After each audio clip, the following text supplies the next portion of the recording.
வாழ்வு தந்தவரே, புது துவக்கம் தந்தவரே, நன்றி உமக்கு நன்றி, முழு மனதுடன் சொல்கின்றோம். Hey all, this is Nithya. Welcome back to Bible with Nithya's Lifestyle. வாங்க வீடியோக்குள்ளே போகலாம்.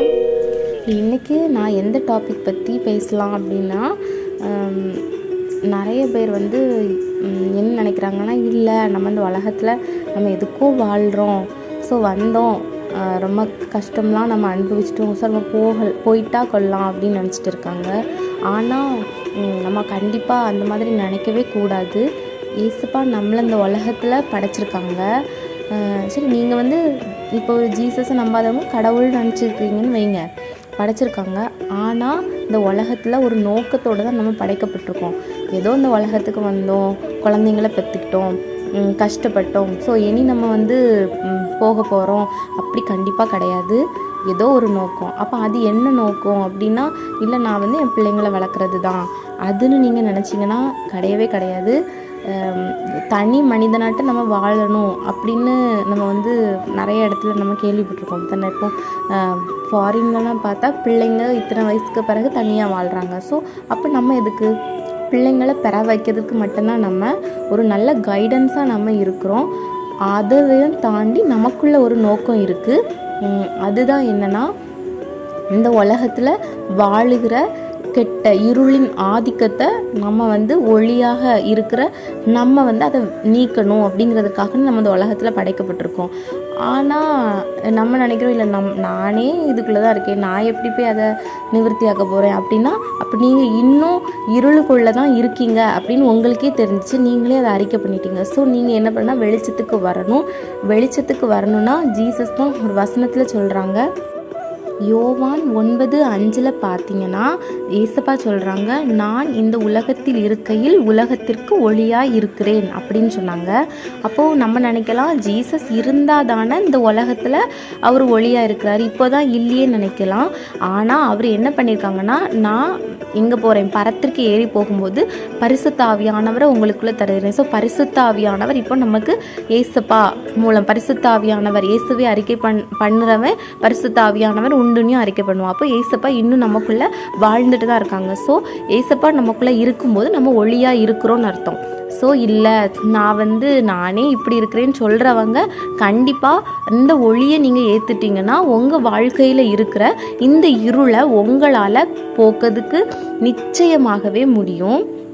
அதே போல் யோவான் 12:46, என்னிடத்தில் வாசமாய் இருக்கிற எவனும் இருளில் இருக்காதபடி நான் உலகத்திற்கு ஒளியாக வந்தேன் அப்படின்னு சொல்கிறாங்க. ஸோ இந்த ஒளி இந்த அருட்பெருஞ்சோதி, இந்த பரம்பொருள், இந்த பெரிய ஜோதி, இந்த ஒளி அது கண்டிப்பாக அது ஏசப்பா தான். ஸோ நிச்சயமாக நீங்கள் என்ன பண்ணுறீங்கன்னா, இந்த ஏசப்பா நீங்கள் என் வாழ்க்கையில் வாங்க. நம்ம ஒரு வீட்டுக்குள்ளே ஒரு ஐதீகமாக என்ன பண்ணுறோம், ஒரு வீட்டுக்குள்ளே போனோன்னா விளக்கு ஏற்றுறோம், அப்படி தானே. அது பழைய ஏற்பாட்டின் காலம் விளக்கு ஏற்றுறது. ஆனால் இந்த காலத்தில் ஒரு ஜீசஸ்ங்கக்கூடிய ஒரு தேவன் நம்ம இருதயத்துக்குள்ளே இல்லைன்னா நம்ம வாழ்க்கை இன்னும் இருளாக தான் இருக்குது அப்படின்னு அர்த்தம். சில பேர் சொல்லுவாங்க, இல்லை நான் ஜீசஸை நம்புகிறேன் அப்படின்னு சொல்லுவாங்க.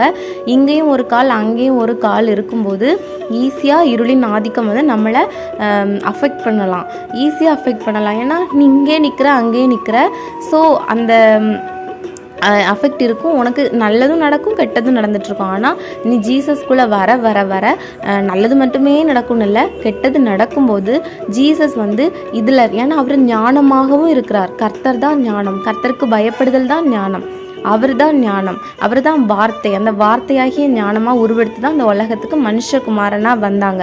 ஸோ அவரை நம்ம வாழ்க்கையில் எடுத்துக்கிட்டு இருக்கும்போது ஞானத்தை ஆண்டவர் தருவாங்க. எந்தெந்த வழிகளில் நம்ம எப்படி போகணும் அப்படிங்கிற ஞானத்தை தருவாங்க.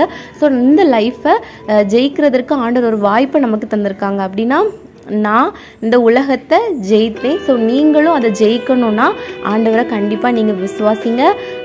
நான் அதே போல் ஆண்டவரை விசுவாசிக்கிற ஒவ்வொருத்தங்களுமே இந்த உலகத்தை ஜெயிப்பாங்க. அவங்க பாவத்தை ஜெயிக்கிறவங்க, இந்த உலகத்தை ஜெயிக்கிறவங்க, மாமிசத்தை ஜெயிக்கிறவங்க. ஸோ எல்லாவற்றையும் நம்ம ஜெயிக்கணும்னா ஆண்டவராகிய இயேசு கிறிஸ்துவாக இருக்கிற இந்த ஒளியின் இடத்துல நீங்கள் வந்தால் ஏசுப்பா நம்மளை எல்லாவற்றிலும் ஜெயம் கொள்ளுகிற பிள்ளைகளாக மாற்றுவாங்க. ஸோ குதிரை யுத்த நாளுக்கு ஆயத்தப்படும், ஜெயமோ கர்த்தரால் வரும். நம்ம ஆயத்தப்படணும்.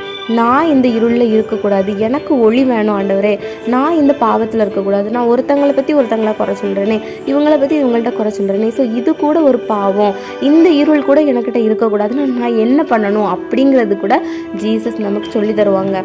சில நேரத்தில் நம்ம அறியாமல் தப்பு பண்ணியிருக்கலாம், அதுலேருந்து கூட நம்மளுக்கு மீட்கிறதுக்கு ஒரு வழியை ஆண்டவர் காமிச்சு தருவாங்க. ஸோ நீங்கள் ஒவ்வொருத்தங்களும் ஆண்டவராகிய ஒளியை ஏற்றுக்கிட்டால் மட்டும்தான் உங்கள் லைஃப் பிரகாசிக்குமே தவிர, நான் இப்படி போயிட்டேன்னா என் லைஃப் இப்படி பெருசாக வந்துடும், நான் கொஞ்சம் பணம் சம்பாதிச்சிட்டேன்னா என் லைஃப் பெருசாக வந்துடும் அப்படின்னு நீங்கள் நினச்சிங்கன்னா நிச்சயமாக நீங்கள் இருளுக்குள்ளே போயிட்டே இருக்கீங்கன்னு தான் அர்த்தம்.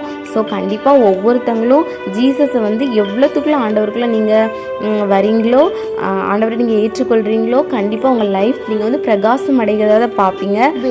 நிறைய பேர்கிட்ட நிறைய விஷயங்களை இழந்து கொடுத்து வந்து அவங்களோட ஏன்னா நம்ம இழந்த மனசு ரொம்ப இருந்தாலுமே அதுவுமே ஒரு இருளின் ஆதிக்கம் தான். நம்ம அப்படி இருக்க இன்னும் ஆண்டவர் ஞானம் தந்திருப்பாரே, ஏன் அந்த ஞானத்தை அந்த நேரத்தில் தரல? ஸோ அநேக விஷயங்களை நம்ம இழந்திருந்திருப்போம், அதுவுமே ஒரு இருளின் ஆதிக்கம் தான். அப்போ அவங்க வந்து எவ்வளோ தந்திரமாக உங்ககிட்ட இருந்து அதை வாங்குறாங்க. ஸோ அவங்க வந்து தந்திரமாக இருந்தோடனே அவங்க ஒளியில் இருக்காங்கன்னு நினைக்காதீங்க. வஞ்சிக்கிற ஒரு தன்மை இருந்தாலுமே அதுவும் இருளின் ஆதிக்கம் தான். ஸோ இப்படி இருக்கிறவங்க ஆண்டவர்கிட்ட வரும்போது ஏசப்பா நமக்கு நிறைய விஷயங்களை நமக்கு போதித்து உணர்த்தி தருவாங்க. ஆண்டவர்கிட்ட வாங்க, அநேக விஷயங்களை சொல்லி தருவாங்க. இருளில் இருந்து ஒளியாகிய தேவனாகிய கர்த்தரை நம்ம விசுவாசிச்சுட்டு இருக்கும்போது நம்ம வாழ்க்கை வந்து மலைமேல் உள்ள பட்டணம் போல. அதே மாதிரி விளக்கு தண்டை வந்து யாருமே கட்டிலுக்கு கீழே வைக்க மாட்டாங்க, மேலே தான் வைப்பாங்க. ஸோ அது அநேகருக்கு ஒளி கொடுக்கறது போல் உங்களுடைய வாழ்க்கை ஆண்டவரை ஏற்றுக்கொள்ளும் போது அநேக பேருக்கு அது ஒளி கொடுக்கறத நீங்கள் பார்ப்பீங்க. உங்கள் லைஃப் ஒரு ஃபுல்ஃபில்லாக இருக்கும். இந்த உலகத்தில் மட்டும் இல்லை, இன்னொரு பரம காணான்னு ஒன்று இருக்குது. அந்த உலகத்தில் நம்ம போய் தேவதூதர்களை நியாயம் தீர்க்கணும்னா, நம்ம நட்சத்திரங்களை போல ஒளிரணும்னா, இந்த ஒளியாகிய இயேசு கிறிஸ்துவை எல்லாரும் ஏற்றுக்கொள்ளுங்க. ஆண்டவருக்கு எல்லாவரையும் இன்னொரு வீடியோல புது டாபிக்கோட இன்னும் புது டிஷ்ஷஸோட ஒரு வீடியோ பார்க்கலாம். பாய்.